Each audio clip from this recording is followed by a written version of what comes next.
very loud. See, I'm not used to speaking over a handheld microphone, so let me just get used to that. Welcome around the fire, everyone. It's a bit of a different chat around the fire. It's our first time we're talking around a fire with you here on a Saturday night. Certainly not my first time around a fire on a Saturday night. I think I've spent probably more Saturday evenings around a fire than not. And of course, a big pleasure to introduce my father. It's really a big pleasure to have you with everyone else. They've heard about you many times before, and I thought about it briefly on the drive how to do an introduction. It's the easiest thing and the hardest thing in the world, maybe at the same time. But maybe to start with the fire. The man that taught me how to make fire was my father from very young. And ultimately the love and the passion I have for the bush started and still is part of something we share. So first, it was just a big pleasure to have you here. It was a surprise yesterday afternoon, got a phone call, and I knew my dad was in South Africa, but I didn't know he was going to be around here. And he said, Marinda and myself are here, we're on our way down to Kruger. We've got to go do one or two things there, and then maybe we can see you. And yesterday afternoon he said, awesome, they're going to head up here. And they arrived here during the course of the drive. I'm going to let my dad speak just now.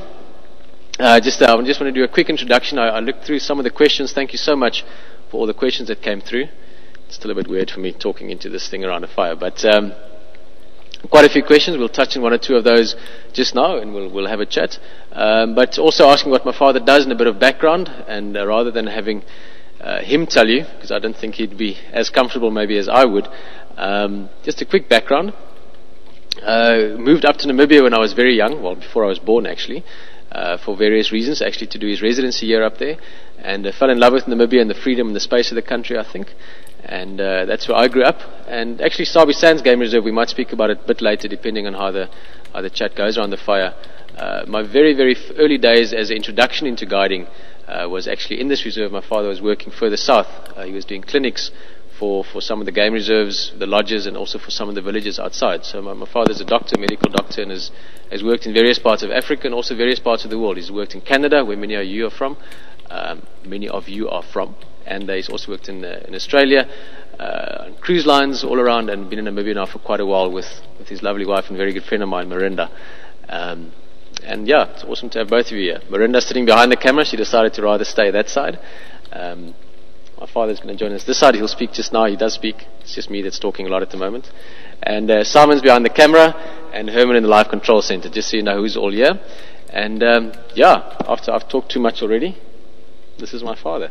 Yeah, thank you very much, and it's an amazing pleasure for me to be with Peter especially, and you people. He told me a lot about this, and the first time I see it actually, and I've been in the operational rooms where I saw some of the interaction on the internet, and it amazed me the way that you feel like family, friends, very good friends.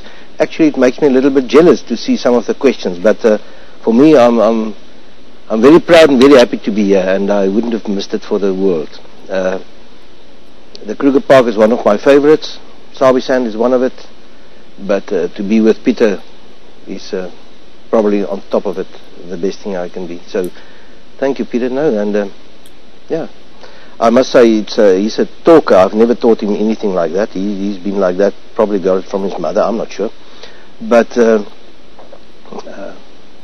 I will try my best to join him here and make it for him. This is the only reason I'm doing it, because he asked me. Yeah, it was a very sudden thing. I just said, do you mind being live in front of a camera and talking to a bunch of people around the world?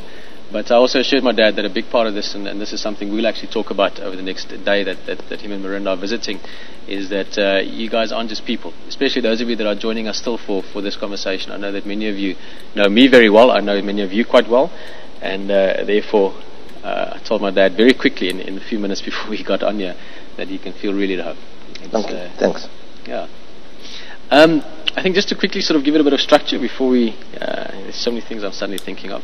I really have sat probably with my dad around fires since I was very young, since before I can remember, and I don't think I've sat around more fires with anyone else, yeah, for sure, with anyone else than my father. So it's a very special place for us. A couple of the questions came through. Thank you so much for sending those through. It really does mean quite a bit. Marinda was going to help us with a couple of those. The first is me talking so much, and I think I'm talking a bit more than usual. It's like my dad getting your work. Yeah, working at the moment. It's tough. Someone's got to do it. But it's also it's such a privilege for me. It really is fantastic. My dad's one of my best friends, and so to be chatting here is something that makes me maybe just a little bit nervous in a nice way, in an excited way. Me talking so much to try and stop it.